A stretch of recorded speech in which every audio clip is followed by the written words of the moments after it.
My name is Ingrid Holloway. I'm 37 years old. Last October, I sat at my mother's dinner table while she smiled at me and said, "This is your final dinner in this house." She meant it as a threat.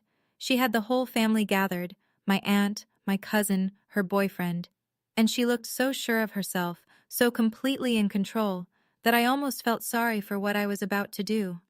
Almost. I slowly pulled a document from my bag and slid it across the table.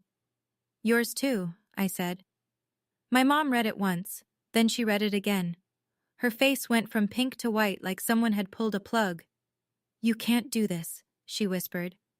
But I could, and she knew it. Before I tell you how I ended up across that table from my own mother, please take a moment to like and subscribe, and drop your location and local time in the comments. I love knowing where you're all listening from. Now let me take you back 20 years, to a house on Riddle Creek Road, and the night my grandfather died. The house sat at the end of Riddle Creek Road in Garner, North Carolina. A one-story with a gray shingled roof and a porch that wrapped around the front like an arm pulling you in. My grandfather, Earl Pruitt, built it himself in 1978, laid every board, hung every door, dug the well before the county ran water lines out that far. Grandpa Earl was a carpenter by trade and a quiet man by choice. He didn't talk much at family gatherings, but on Saturday mornings, he'd hand me a sanding block and let me work beside him. I was the only one he did that with. I was 15 when he sat me on that porch and said something I didn't understand at the time. "This house ain't wood and nails, Bertie. It's a promise." Bertie, that's what he called me. No one else ever did. He died 2 years later.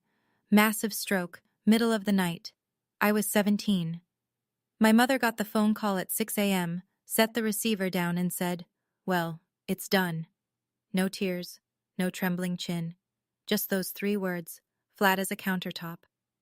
I remember standing in his empty workshop the day after the funeral, running my hand along the workbench he'd sanded smooth over decades. His coffee mug was still sitting there, a ring of dried black at the bottom. The whole place smelled like sawdust and linseed oil. I cried in that workshop for an hour. When I came back inside, my mother was already on the phone with someone, her voice low, her back turned. She hung up when she saw me. I didn't think anything of it then. I was 17 and my grandfather was gone, and I didn't know yet that what she'd taken from me had already started.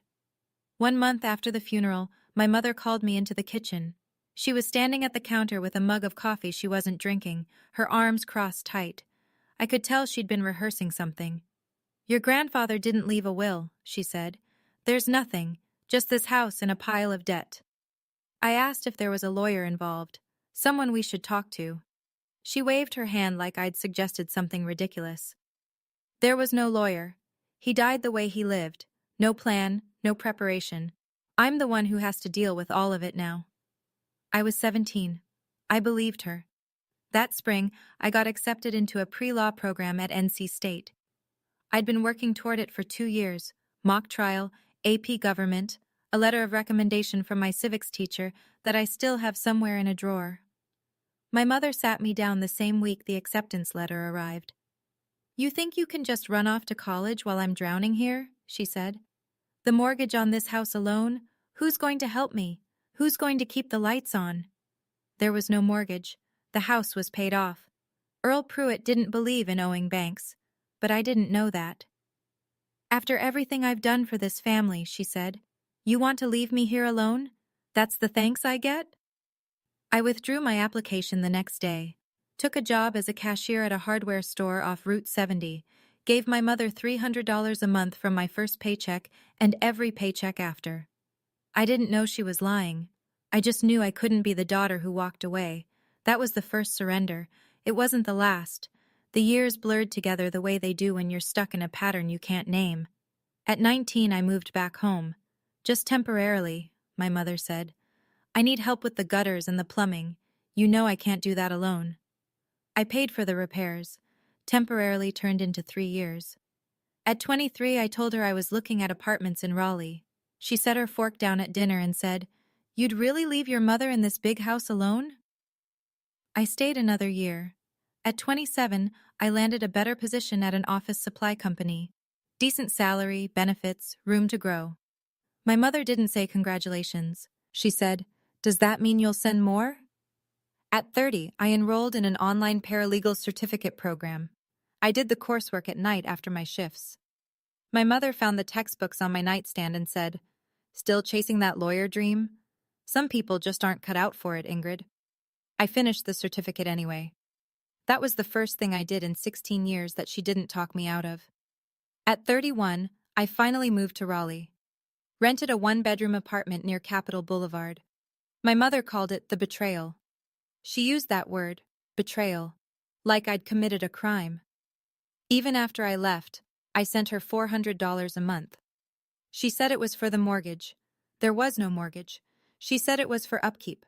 The house my grandfather built with his hands didn't need $400 a month in upkeep. But I sent it because every time I thought about stopping, I heard her voice. "After everything I've done for you." Every dollar I sent was a brick in a wall she was building around me. 14 months before the dinner, my mother met Ray Beckett at church. She called me on a Tuesday to tell me about him. "He's a good man," she said, with a brightness in her voice I hadn't heard in years. "A plumber, works for himself, solid." By the third month, Ray had moved in. By the sixth, he was tearing off the old roof and replacing it with architectural shingles. New deck by month 9. Fresh paint, inside and out, by month 12. My mother sent me pictures like she was flipping through a home renovation magazine. "Ray's really investing in our future," she said. I asked, "Your future or the house's future?"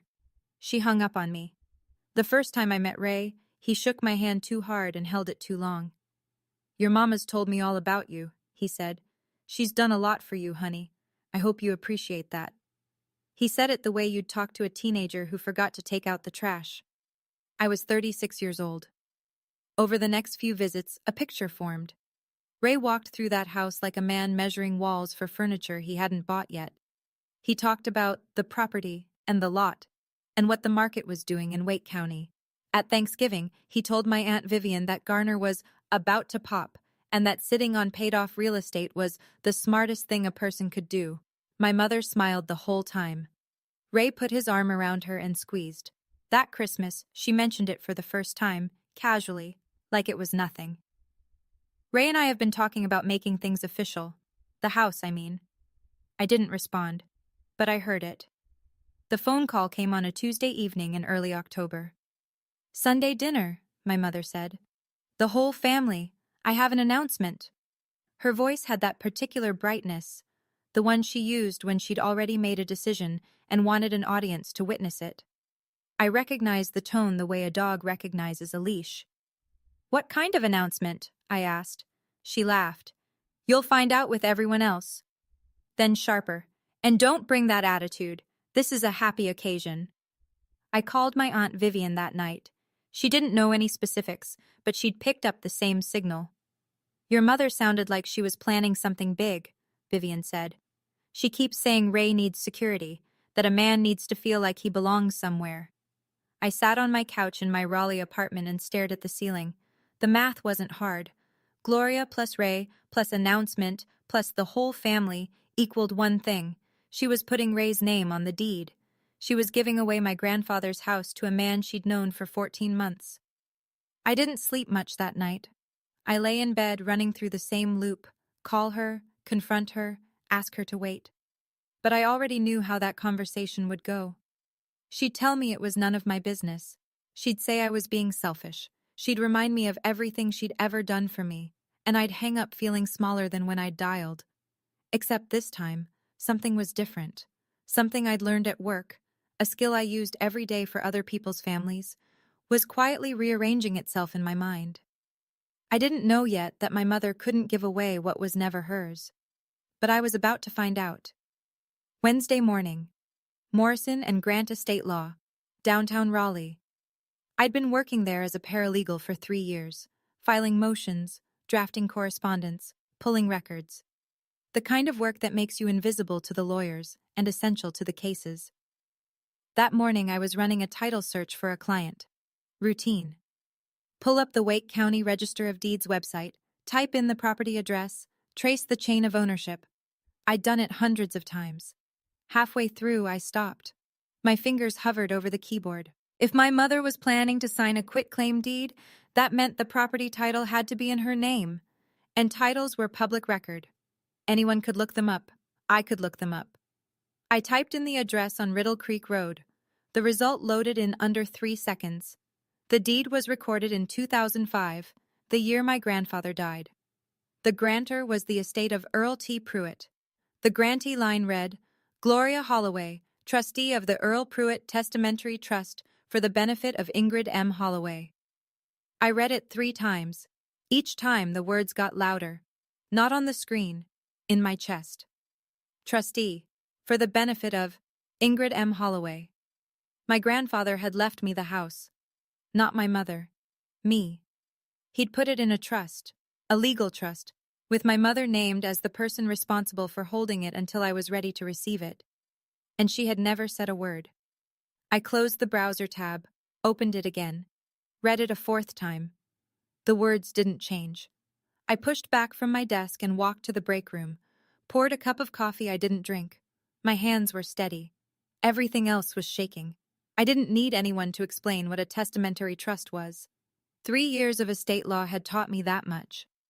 A testamentary trust is created through a will. The person who dies, the grantor, leaves property to a trustee, who holds it for the benefit of someone else until certain conditions are met. Usually an age, usually 21. My grandfather set it up so that my mother would manage the house until I turned 21. Then she was legally required to transfer the title to me. Full ownership. My name on the deed. I was 37. She'd been in violation of her fiduciary duty for 16 years. I pulled up the probate records next. The will had been filed with the Wake County Clerk of Superior Court in 2005. The trust had been established and funded. The property had been transferred into the trust. Everything was documented, dated, and recorded. My mother had walked into a courthouse, filed the paperwork, accepted the role of trustee, and then gone home and told her 17-year-old daughter that her grandfather left nothing. I sat in my car after work that evening with the engine off. I didn't cry, I didn't scream. I just sat there with the kind of clarity that comes after something breaks clean. She told me he left nothing. She said there was no lawyer. She made me give up law school so I wouldn't learn enough to find out. It wasn't random cruelty. It was a system. Every choice she'd made, pulling me out of school, keeping me close, making me financially dependent, had one purpose: to make sure I never had the tools to ask the right questions. My mother didn't just take a house. She took the education that would have let me find out sooner. I picked up my phone that night and dialed her number. Got through 3 rings before I stopped. If I called now, she'd deny it. She'd twist the conversation until I was apologizing for asking. She'd cry or shout or go silent, whatever tool worked fastest. And by the end of the call, I'd feel guilty for finding out the truth. That was the pattern. 20 years of it, worn smooth as a path through grass. I set the phone down. For the first time in my life, I chose not to react. Instead, I made a list. I wrote it on the back of a gas station receipt because I didn't have a notepad in my car. Find the original trust instrument. Find the lawyer who drafted it, Harold Pruitt. Verify the exact trust terms. Understand my legal rights. Prepare everything before Sunday. Sunday was 4 days away. 4 days to confirm what 20 years had hidden. The next morning at the office, I told Marin Torres. She was the other paralegal at Morrison and Grant. 34, direct, loyal in a way that didn't require a lot of words. We'd worked side by side for 2 years. She was the closest thing I had to a best friend. I showed her the deed printout. She read it twice, then looked at me over her glasses. "You've been her paralegal your whole life, Ingrid," she said. "Time to be your own." I asked if she thought I was wrong for not calling my mother first. "She kept you from law school so you'd never read the fine print," Marin said. "That tells you everything." She was right, and Sunday was coming. Thursday. I spent my lunch break searching the North Carolina State Bar records. Harold Pruitt, licensed 1974, retired 2009, last known address, Garner, North Carolina. He was still alive, still local. I found his number through a public directory and called from my car in the Morrison and Grant parking lot. It rang 5 times. I was about to hang up when a slow, careful voice answered. Pruitt residence. I told him my name. There was a long silence, the kind where you can hear someone adjusting to a memory they hadn't touched in years. Bertie, he said. Earl's Bertie? Something cracked open in my chest when he said that name. Nobody had called me Bertie in 20 years. I told him what I'd found. The deed, the trust, the fact that my mother had never transferred the house. Harold went quiet again, but this time it was a different kind of quiet. Heavier. She never gave you the house, he said. It wasn't a question. No, sir. He told me he'd drafted everything himself. The will, the trust instrument, the whole estate plan. Earl had come to his office in the spring of 2005, 6 months before the stroke, and laid it all out. The house goes to Ingrid. Gloria manages it until the girl turns 21. Then it's hers, free and clear. After the trust was set up, I called Gloria to remind her of her obligations, Harold said. She told me, I know what I'm doing, Mr. Pruitt. My father trusted me. I didn't follow up after that. He paused. Your grandfather asked me to watch over things, and I didn't. I'm sorry for that, Ingrid. Those were his exact words, and they meant more than he knew. Friday morning. I took a half day and drove to Garner. Harold Pruitt lived in a brick ranch house on a street lined with crepe myrtles that had already dropped their blooms. He met me at the door in a pressed shirt and suspenders, moving slowly but standing straight. He looked like a man who'd been waiting for someone to come asking. His office was a converted bedroom at the back of the house, shelves of legal binders, a wooden filing cabinet, a desk lamp with a green glass shade. He opened the bottom drawer of the cabinet and pulled out a cardboard filing box labeled Pruitt Earl T. Inside, a copy of my grandfather's will, the trust instrument, the probate records, a letter of instruction. I opened the trust instrument first. The language was clean, formal, and unmistakable. Upon the beneficiary reaching the age of 21, the trustee shall convey all right, title, and interest in the property to the beneficiary by executing and recording an appropriate deed. My name was on the third line. My grandfather's signature was at the bottom of the last page. Steady, deliberate, like everything he built. Harold walked me through it. Because Gloria never executed the transfer when I turned 21, she was in breach of her fiduciary duty. She had no legal right to treat the property as her own, and any quitclaim deed she signed to transfer interest to Ray Beckett would be void, because she wasn't the owner. She was the trustee. When is she planning to sign that deed? Harold asked. Sunday, I said. He took off his glasses and cleaned them with his handkerchief. Then we'd better get to work. He offered to prepare an affidavit, a sworn statement confirming the trust's authenticity and his role in drafting it. I accepted. While we worked, Harold mentioned something I hadn't known. Your grandfather didn't just leave you the house, he said. There was also a savings account, $38,000, held in the trust. I set down the paper I was holding. Gloria was custodian of the funds, he continued. Same terms, to be distributed to you at 21. I knew before I checked. I already knew, but I checked anyway. That evening, I called the bank listed in the trust documents, a regional branch in Garner. The trust account had been closed in 2008. The full balance, withdrawn by the trustee. I was 20 years old, 1 year before the funds were supposed to be mine. I sat at my kitchen table and did the math on the back of an envelope. $38,000 from the trust account, gone. Plus $400 a month I'd sent my mother for the past 10 years. $48,000 total. She had taken my inheritance and my paychecks. I remembered 2008 clearly.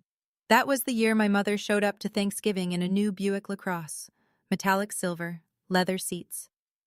I've been saving for years, she told the family. Finally treated myself. $38,000. She turned my grandfather's savings into a sedan and drove it to church every Sunday. I didn't throw anything. I didn't call her screaming. I opened a spreadsheet on my laptop, entered every figure I could document, and saved the file. Paralegal mode. The same focus I used for clients at Morrison and Grant. Except this time, the client was me. By midnight, I had a paper trail that stretched back 20 years. Bank records, deed history, trust terms, everything my mother had taken, itemized and time-stamped. Facts don't need volume, they just need documentation. Saturday. I drove out to Riddle Creek Road under the excuse of picking up some old clothes I'd left in the back closet. The house was buzzing. My mother had the good china out, the set she only used for Easter and company, fresh flowers on the dining table, candles. Ray was outside hanging a new porch light, his tool belt slung low like a man who already lived here, which, I supposed, he did. "Tomorrow's going to be special," my mother said as I came through the kitchen. She was arranging linen napkins, linen, for a Sunday dinner. "Ray and I have worked so hard on this house. It's time to make it official." I kept my voice level. "Official how?" "I'm putting Ray's name on the deed. He's earned it." I looked at her. She was smiling the way she smiled when she'd already decided something and was simply waiting for the world to agree with her. I tried one more time. "Mom, don't you think we should talk about this first? Just you and me?" She barely glanced up from the napkins. "There's nothing to discuss. This is my house, and I'll do what I want with it." I nodded, collected my clothes from the closet, said goodbye to Ray, who told me to bring an appetite tomorrow. Then I walked to my car, sat behind the wheel, and breathed for 30 seconds. She'd said it herself. This is my house. There's nothing to discuss. For once, I agreed with her. There was nothing left to discuss. I drove straight to Harold Pruitt's house. We had one more day, and we were going to use every hour of it. Harold's kitchen table became our war room. We spread everything out and organized it into a single folder. The certified copy of the deed from the Register of Deeds, showing the property held in trust for my benefit. The trust instrument, with my grandfather's signature. Harold's affidavit, notarized that afternoon at the UPS store on Timber Drive, confirming he'd drafted the trust at Earl Pruitt's direction and had personally informed Gloria of her obligations as trustee. And finally, a formal demand letter on Harold's old firm letterhead requesting that Gloria comply with the trust terms and cease any unauthorized transfer of the property. Harold had kept his bar license on inactive status. The letter was clean, professional, and left no room for misinterpretation. "You don't need to raise your voice tomorrow, Ingrid," he said, placing the last page in the folder. "The paper does the talking." I called Marin that evening, told her the plan. "You sure about this?" she asked, not doubting, checking. "She told me yesterday there's nothing to discuss. She said it's her house." I paused. "She chose to make it public. I'm just bringing the receipts." "I'll have my phone on," Marin said. "Call if you need backup." I packed everything into my bag, the brown leather satchel my grandfather gave me for my 16th birthday. The stitching was coming loose at one corner, and the brass buckle had gone dark with age. But the leather was soft and warm in my hands, and when I held it, I could almost smell the workshop. Sawdust and linseed oil. I set it by the front door and went to bed. I didn't sleep well, but I slept.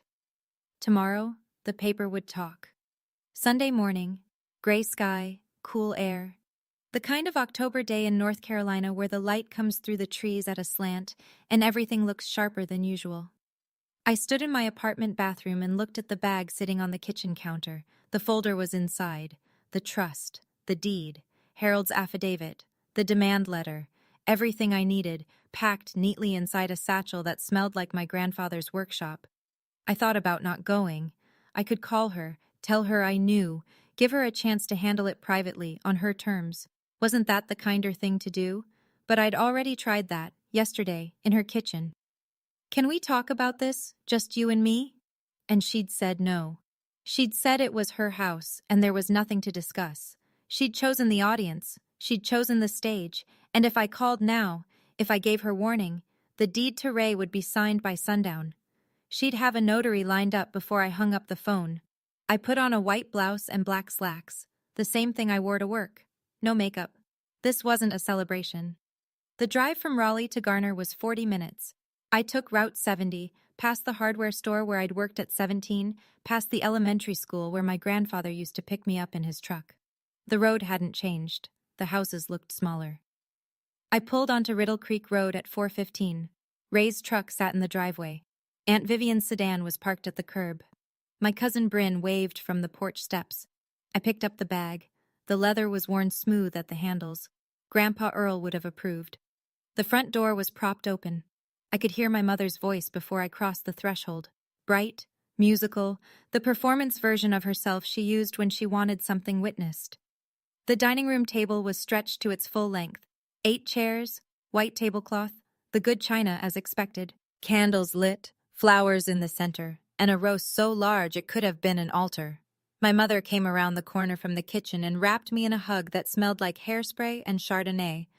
There she is. Sit down, honey. Big night. Ray stood by the buffet, pouring wine into glasses he'd lined up like soldiers. He shook my hand and said, "Good to see you, Ingrid. Your mama's been cooking all day." Aunt Vivian sat on the couch in the living room, her hands folded in her lap the way she held them when she was uncomfortable, but hadn't decided why. Uncle Dale was beside her, already working on a roll. My cousin Bryn was setting water glasses on the table. I noticed it immediately. On the kitchen counter, near the flower arrangement, a clear plastic folder sat open. Inside, a quitclaim deed form, pre-filled. My mother's name in the grantor line, Ray Beckett's name in the grantee line. A pen clipped to the edge. She'd already filled it out. I set my satchel on the floor beside my chair, close enough to reach. Bryn leaned in and whispered, "Aunt Gloria keeps talking about the surprise. Do you know what it is?" I looked at the folder on the counter, then at my bag on the floor. 2 sets of documents in the same room, pointed in opposite directions. "I have a pretty good idea," I said. My mother waited until everyone was seated and served before she stood up. She picked up her wine glass and tapped it once with her nail, a small, sharp sound that silenced the table. Ray straightened beside her. This was rehearsed. "I want to thank everyone for being here tonight," she began. "This house has been my whole life. I raised my daughter here. I kept it standing when nobody else was going to." She paused, let that land. "Not a day went by that I didn't put this family first." Aunt Vivian nodded politely. Uncle Dale chewed. Bryn glanced at me. "And for the last year," my mother continued, "Ray has made this house feel like a home again." She reached for his hand. He took it, squeezed, smiled at the table like a man receiving an award. "He's fixed the roof, the deck, the plumbing. He's poured his heart into this place." Another pause, longer this time. "So tonight, I'm making it official." She looked around the table, letting the moment build. "Ray and I are putting his name on the house. This is our home now." Ray reached behind him and produced the quitclaim deed from the counter.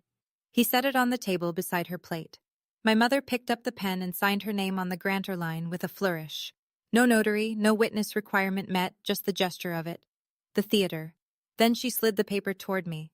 Not toward the table generally, toward me. She looked straight into my eyes with a smile that was equal parts triumph and warning.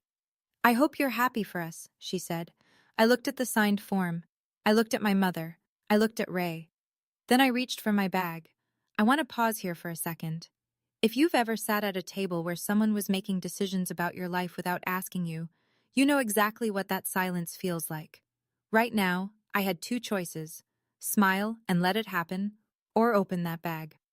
Before I tell you what I did, I'd really appreciate it if you hit that like button. It helps more people find stories like this. And if you've ever had a family member try to sign away something that was yours, tell me in the comments. I want to hear your story. Now, back to that dinner table. My hand rested on the satchel, but I didn't open it. Not yet. "Mom," I said, keeping my voice even, "can I talk to you in the kitchen for a minute? Just us."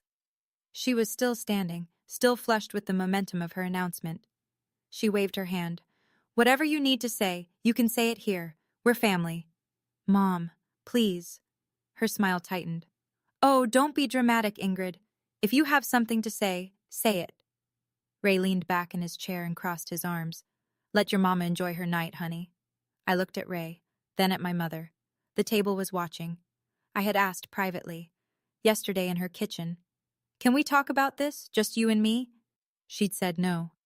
Tonight, same question, same answer. She wanted an audience. She wanted witnesses to what she considered her moment. "Fine." "Okay," I said. "You want me to say it here? I'll say it here." I unzipped the satchel. The sound was small.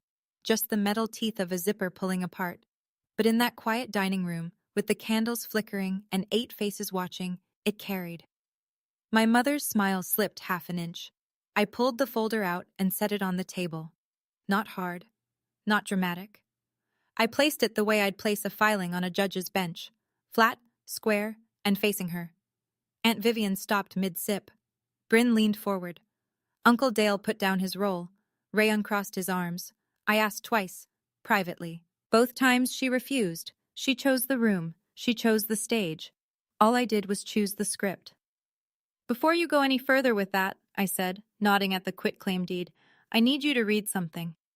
In the half-second between setting the folder down and watching my mother reach for it, a memory surfaced. Clear and whole, like a photograph lifted out of water. Summer. I was 15. Sitting on the porch with Grandpa Earl, both of us drinking sweet tea from mason jars. The cicadas were screaming in the pines and the air was thick enough to chew. He'd just finished restaining the porch railing and his hands were still dark with the color. He said it out of nowhere. Birdie, this house will always be yours, no matter what your mama says. Promise me you'll remember that. I laughed. 15 years old, barefoot, no idea why he'd say something like that. Why would Mama say anything, Grandpa? He didn't answer. He just looked out at the yard, past the dogwood tree he'd planted the year I was born, and took a slow sip of his tea. Now I understood. He'd known. He'd watched his own daughter for decades and he'd seen what I couldn't, what I was too young and too close to see. He knew she'd try to take it. He knew she'd lie. And because he knew words alone wouldn't survive her, he went to a lawyer, sat in an office, and put everything in writing. He couldn't protect me from her forever. But he could build something she couldn't talk her way around. I looked at the folder on the table. My grandfather's signature was inside it. His handwriting, steady, deliberate, the same as I remembered. 20 years old, still holding the line. My mother picked up the first page. I watched her eyes move across the words. I watched the color drain from her face like water going down a sink. And I waited. But I hadn't handed her the trust document yet. The first page was the deed, the printout from the Register of Deeds, the same one I'd pulled up at my desk 3 days ago. She glanced at it, frowned, and set it down. "What is this?" she said. "Some kind of work paper?" I didn't answer directly. Instead, I asked a question. Calm, clear, loud enough for everyone at the table. "Mom, just so I understand, you're saying this house is yours, outright, free and clear?" "Of course it is," her chin lifted. "Your grandfather left it to me. I've kept it up for 20 years. And there was no will, no trust, no legal arrangement of any kind." Her eyes flickered, just for a beat, quick as a blink. But I caught it. That micro-hesitation before the lie. "Nothing," she said. "I told you that when you were 17. Nothing's changed. And you're signing this quitclaim deed to add Ray's name because you, as the owner, have the right to do that. How many times do I have to say it?" She smacked the table lightly. "Yes." Around us, the family shifted. Aunt Vivian set her fork down. Bryn stopped chewing. Uncle Dale looked up from his plate for the first time all evening. Ray sat straighter, his jaw working like he was chewing something that wasn't food. My mother had just declared in front of every person in this room that she was the owner, that there was no will, no trust, no legal document that said otherwise. I needed her to say it, all of it, in front of everyone. Now she had. I turned the folder around so it faced her and opened it to the second page. The second page was the trust instrument. I slid it across the tablecloth the way she'd slid the quitclaim deed toward me 10 minutes ago, gently, evenly, like it was nothing at all. "Before you sign anything else, Mom, I need you to read this." She looked down.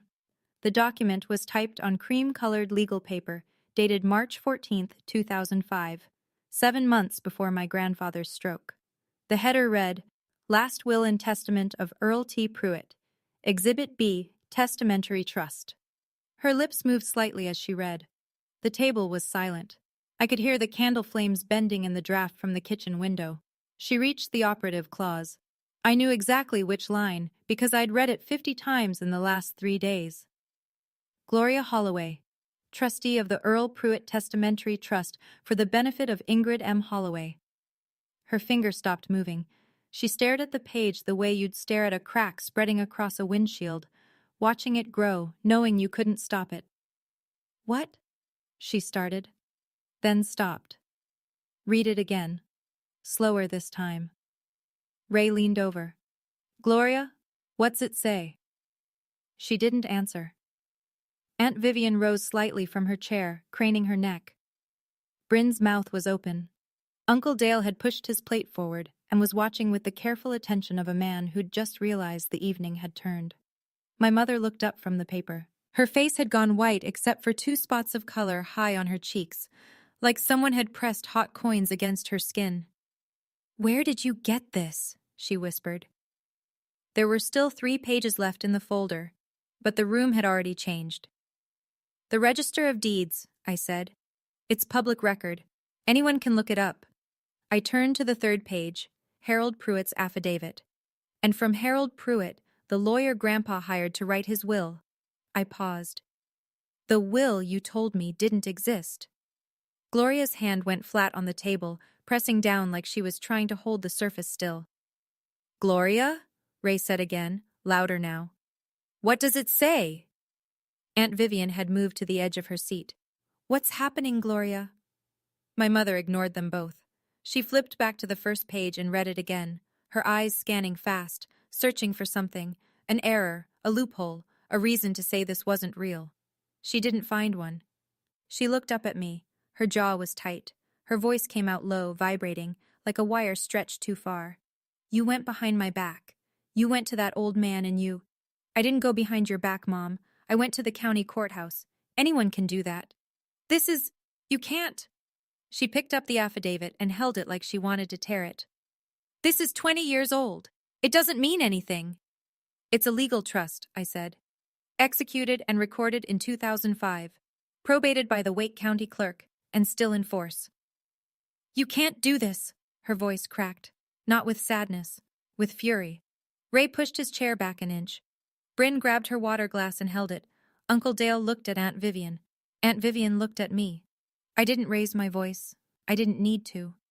I didn't do anything, Mom. Grandpa did, 20 years ago. I stood and addressed the table. Not to lecture, to explain. These people deserved to know what they'd walked into. Grandpa Earl left this house to me in a trust, I said. Mom was the trustee. She was supposed to transfer the title to me when I turned 21. She never did. Aunt Vivian's hand went to her mouth. Gloria, is that true? My mother's chin jutted forward. It's not that simple. It is that simple, I said. The trust is legally binding. The deed is on public record. I've confirmed it with the attorney who drafted it. I pointed to the quitclaim deed lying on the table. And that form you just signed? It's worthless. You can't transfer property you don't own. The room went still. Not quiet. Still. The kind of stillness where even the air stopped circulating. Ray spoke first. He'd gone rigid in his chair, his hands gripping the armrests. You told me this house was yours, he said to Gloria. Not gently. My mother wheeled on him. It is mine. The deed says otherwise, I said. Your name is on it as trustee, not as owner. There's a legal difference, and it matters. Your grandfather had no right to. He had every right. It was his house. He built it. He paid for it, and he chose to leave it to me. Bryn whispered, Oh my God, barely loud enough to hear. My mother gripped the edge of the table with both hands. Her knuckles were white. The candles kept burning. The roast kept cooling. Nobody touched their food. She looked at me the way she'd looked at me my whole life, like I was a problem she'd already solved. Except this time she hadn't. When cornered, my mother didn't retreat. She attacked. I raised you in this house. Her voice filled the room. I fed you. I kept the lights on. I stayed up with you when you were sick. I gave up everything. And this is how you repay me? With lawyers and paperwork? She turned to Vivian, arms open, palms up, the posture of a martyr. You see this, Viv? You see what my own daughter is doing to me? In my house. At my table. Vivian didn't respond. She was still reading the trust document, her glasses low on her nose. My mother turned back to me. Your grandfather was a stubborn old man who didn't understand the first thing about raising a family alone. I did everything. Everything. And he goes behind my back and signs some paper. Mr. Pruitt called you, I said. I didn't raise my voice. I didn't need to match her volume to outweigh her argument. He called you after the trust was set up. He reminded you of your legal obligation, and you told him, I know what I'm doing. I turned to the next page, the affidavit. He put that in a sworn statement. He remembers every word. That old man doesn't know what he's talking about. He's a licensed attorney who drafted Grandpa's will, I said, and he's willing to testify. My mother's face contorted. I gave up my life for this family! The words bounced off the walls and died. Nobody picked them up. I let the silence hold for 3 full seconds before I answered. You gave up my life, Mom, I said. Not yours, mine. Bryn's hand went to her chest. Vivian closed her eyes, and my mother, for the first time I could remember, had nothing left to say. The silence lasted long enough for the candles to flicker twice. Then Ray broke it. Hold on. He raised his hand like he was stopping traffic. I need to understand something. I put $15,000 into this house. New roof, new deck, paint, plumbing. If this is some kind of trust situation, who's going to pay me back? Every head at the table turned to him. Aunt Vivian spoke first, her voice flat. Seriously, Ray? That's your concern right now? I was told this house was Gloria's, he said, leaning forward. I invested based on that. He pointed at my mother. You told me this was yours, Gloria. Free and clear. Those were your words. My mother opened her mouth, but nothing came out. She looked at Ray the way a person looks at a door that just closed in their face. Any renovations made to the property without the beneficiary's authorization are between you and Gloria, I said, not between you and me. Ray stared at me for a long moment. Then he pushed his chair back, dropped his napkin on his plate, and stood up. I didn't sign up for this, he said. He walked through the kitchen, out the back door, and onto the deck he'd built with his own money. We heard his truck start 30 seconds later. Gravel crunched under the tires. The sound faded down Riddle Creek Road. My mother watched the back door for a long time after he left, her hands still flat on the table, her face emptied out. When she turned back to the room, I saw something I'd never seen in her before. She was afraid. Not of me, not of the paperwork, of being alone. Aunt Vivian had been reading, quietly, methodically, turning pages the way I would, one at a time, absorbing every line. When she finally set the folder down, her hands were trembling. Gloria. Her voice was careful, controlled, but underneath it ran a current that made my cousin Bryn sit up straight. Daddy left the house to Ingrid, and you knew? Vivian, stay out of this. No. Vivian's palm hit the table. Not hard, but the plates rattled. You told me Daddy didn't leave a will. You told me that to my face. I asked you, directly, and you said there was nothing. My mother's mouth worked, but the words stalled. Bryn looked at me, then at her mother. Mom, did Grandpa Earl leave anything for you too? I turned to the relevant section of the will. The page Harold had flagged with a yellow tab. Earl had left Vivian $15,000 in savings bonds. The executor, Gloria, was supposed to distribute them after probate. I slid the page across to Vivian. She read it. Her lips pressed into a thin white line. $15,000, she said. He left me $15,000, and you took it. I didn't take. You told me he left nothing, Gloria. You looked me in the eye at his funeral and said, there's nothing for any of us. And I believed you because you were my sister. The word sister landed like a stone. Uncle Dale put his arm around Vivian's shoulder. Bryn reached for her mother's hand. My mother stood at the head of a table she didn't own, in a house she'd never had the right to claim, surrounded by the family she'd lied to for 20 years. She had no allies left in the room. I stood up. I didn't raise my voice. I spoke the way I'd speak to a judge, measured, factual, respectful of the room. Mom, I'm not here to throw you out of this house tonight. I'm here to tell you the truth that you've hidden from me for 20 years. She gripped the back of her chair. Her eyes were wet, but the tears hadn't fallen. They were sitting there, ready, waiting to be used. I'd seen those tears before. They were weapons, not grief. "Here's what happens next," I said. "You sign the deed transferring the title to me, which is what the trust required 16 years ago. If you refuse, I file a petition with the Wake County Court for removal of trustee and court-ordered distribution. The outcome will be the same. It'll just cost you more." I held up the quitclaim deed she'd signed for Ray. "This is void. You were never the owner. You were the trustee. You had a duty, and you violated it." Then I laid down the last term. "I'm willing to let you stay in this house, on a lease, with clear boundaries, for as long as you need to sort out your next step. But the title transfers to me. That's not a negotiation." "This house was Grandpa Earl's promise to me," I said. "You don't get to rewrite his wishes." She looked at me with a fury I'd felt my whole life, but had never met head-on. "You'll regret this," she said. "I've spent 20 years regretting my silence," I said. "That's done." I picked up my satchel, nodded to Vivian, touched Bryn's shoulder as I passed. Then I walked out the front door, across the porch my grandfather built, and into the October night. The air outside was cool and smelled like pine needles and someone's chimney fire down the road. I stood on the porch, the same porch where Grandpa Earl had told me this house would be mine, and let my hands shake. They'd been steady all through dinner, steady when I opened the folder, steady when she screamed. But now, out here in the dark, with the porch light humming above me and the crickets going full tilt, I let them go. Bryn came out first. She didn't say anything for a few seconds. Then she wrapped her arms around me and held on. "I can't believe she did that," Bryn said into my shoulder. "All those years." "She's still your aunt," I said. "And you're still my cousin. That comes first." From inside, I could hear my mother crying, the loud, ragged kind, the kind that fills a room and demands attention.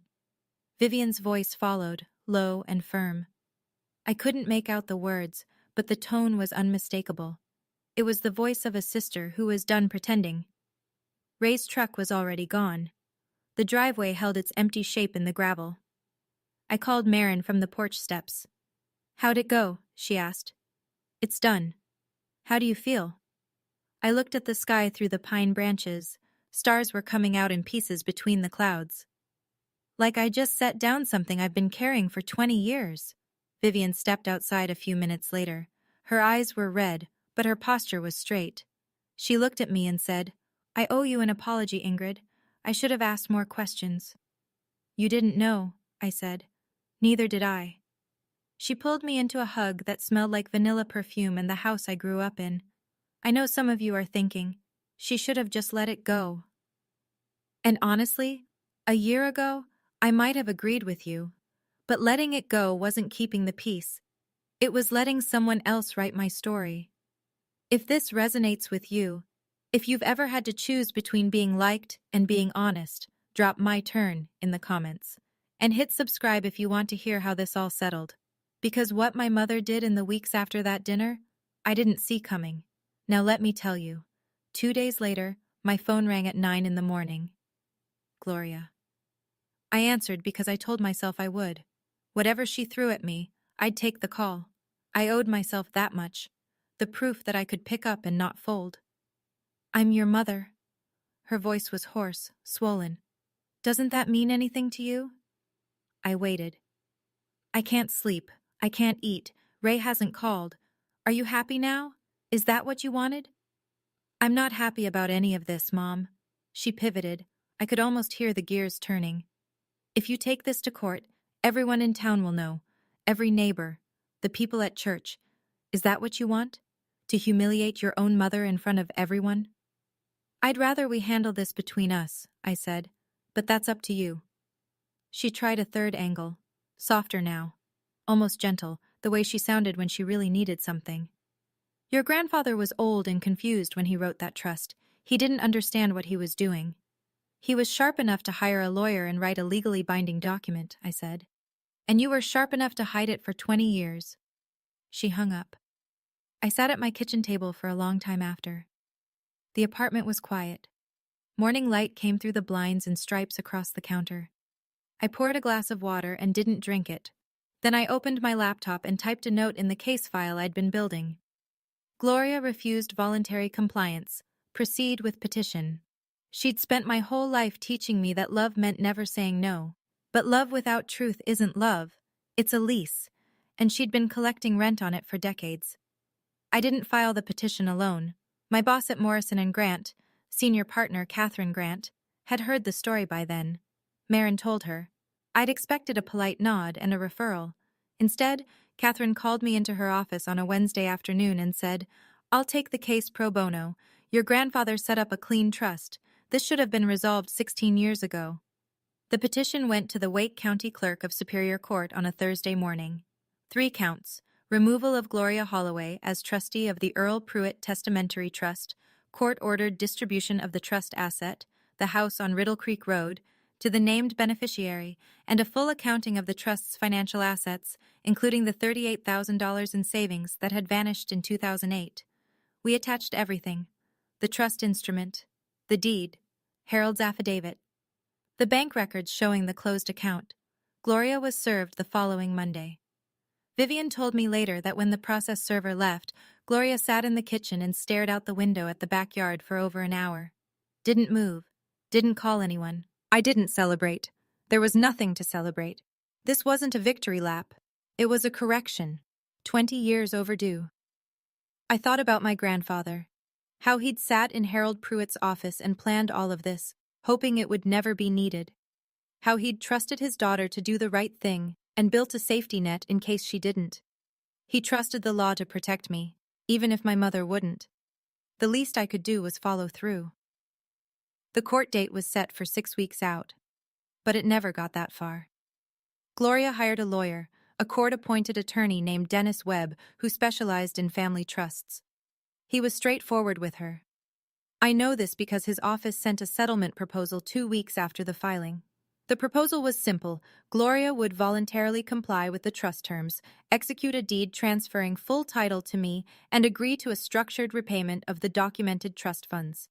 In exchange, I would drop the petition and allow Gloria to remain in the home under a written lease agreement.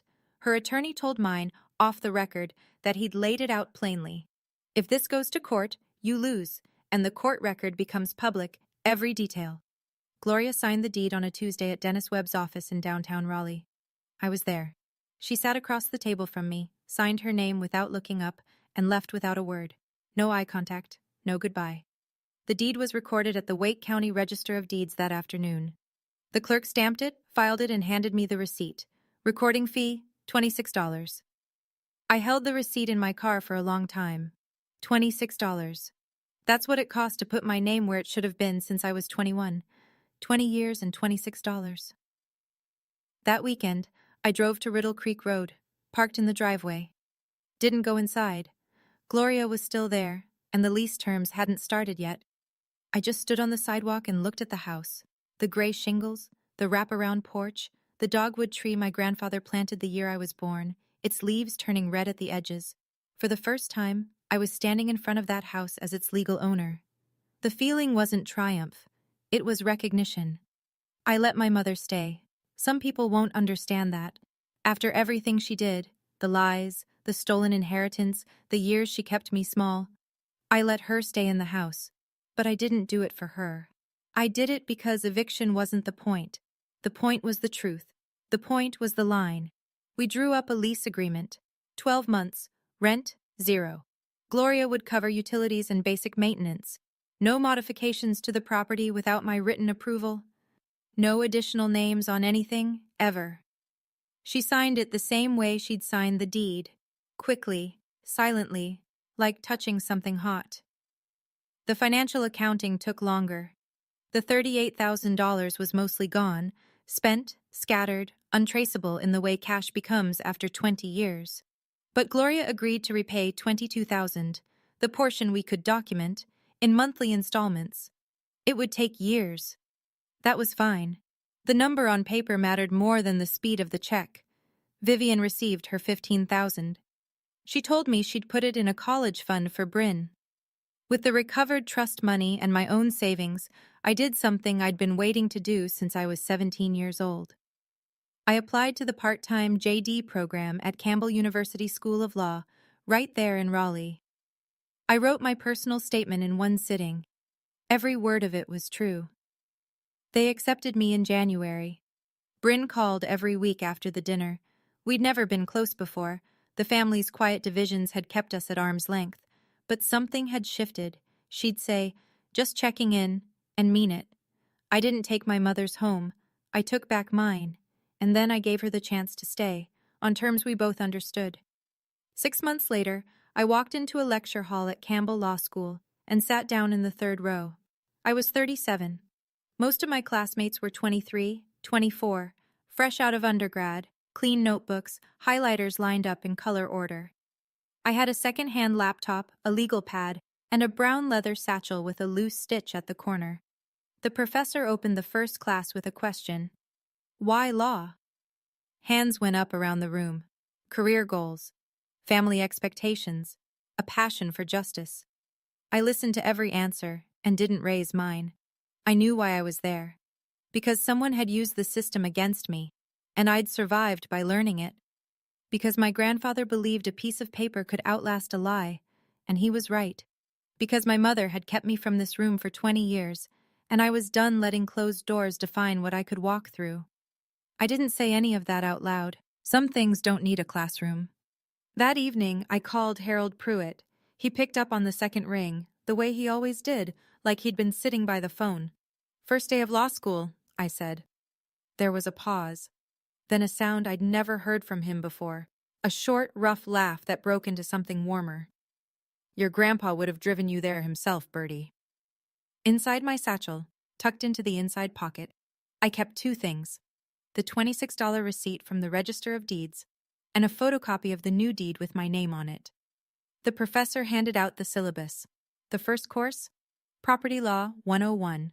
I opened the textbook. Page 1. Property, the rights one holds in land. I smiled. For the first time, I understood that sentence in my bones. People will tell you that standing up for yourself means you don't love your family. That's not true. It means you finally love yourself enough to stop pretending that silence is the same thing as loyalty. My mother and I still talk.